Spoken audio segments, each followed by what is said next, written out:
Hey everyone, and welcome back to the Bamboo Brief. Today we're diving into a really fascinating earnings report that honestly tells a story you might not expect just from reading the headlines. We're talking about Ford's third quarter results. Now, on the surface, everything looked amazing. But as we dig in, you'll see there's a much bigger story here, one about strength, resilience, and a completely unexpected twist. And that really gets to the heart of the puzzle, right?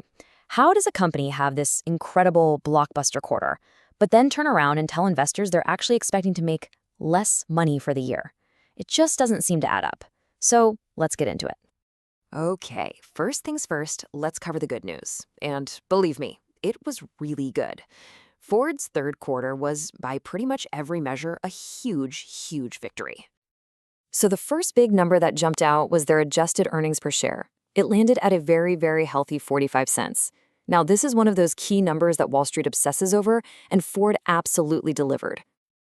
And then you've got the revenue. Look at that, almost $47.2 billion. The sheer size of this number is what's so impressive.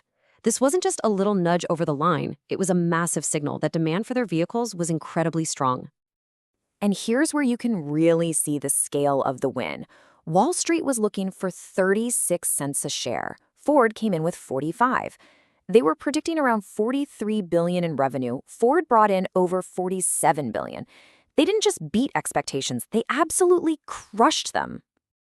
But, and this is a big but, right after posting these stellar results, Ford did something that made everyone scratch their heads. They actually lowered their financial forecast for the rest of the year. This is where the puzzle really begins. So you have this total contradiction. On one hand, an absolutely fantastic quarter. On the other, what looks like a pessimistic outlook for the future. So what gives? What could have possibly happened to cause that kind of whiplash? And let's be clear, these weren't small tweaks. Their guidance for adjusted EBIT, that's a key measure of profit, was cut by about $1 billion. And their adjusted free cash flow, another huge indicator of financial health, was also slashed. Yeah, these are some pretty serious changes. And this, my friends, is where the real story unfolds. Because the reason for this sudden drop in expectations had absolutely nothing to do with Ford's cars, its strategy, or its performance. The real culprit? A fire. That's right, a fire, specifically at a factory owned by a company called Novelis. They're a critical supplier of aluminum for Ford's most profitable vehicles. We're talking their big trucks and SUVs.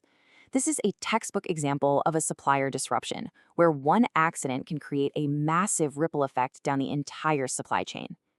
And the fallout from this? It was immediate and it was huge. Ford figured it would lose out on building about 100,000 vehicles, and that the financial hit would be somewhere in the ballpark of $1.5 to $2 billion.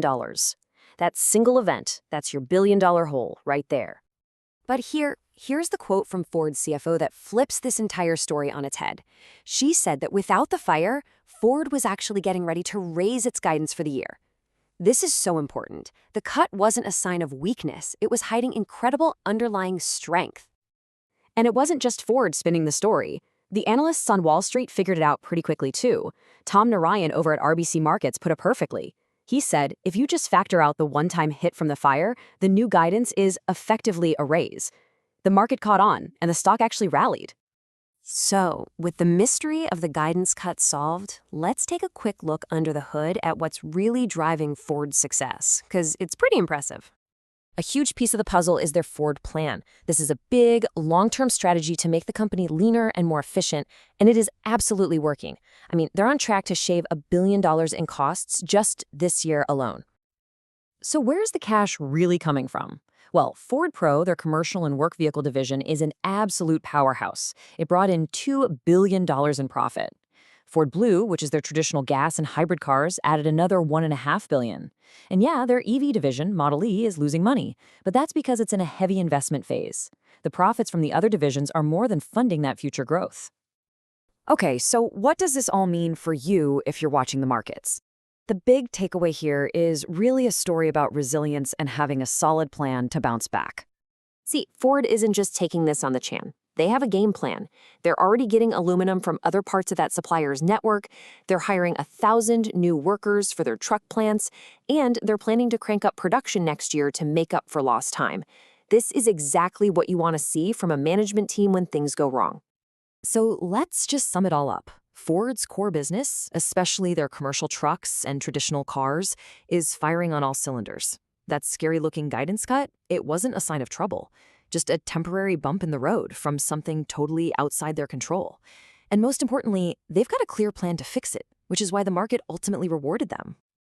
You know, learning to look past the scary headlines to find the real story is such a key part of being a smart investor.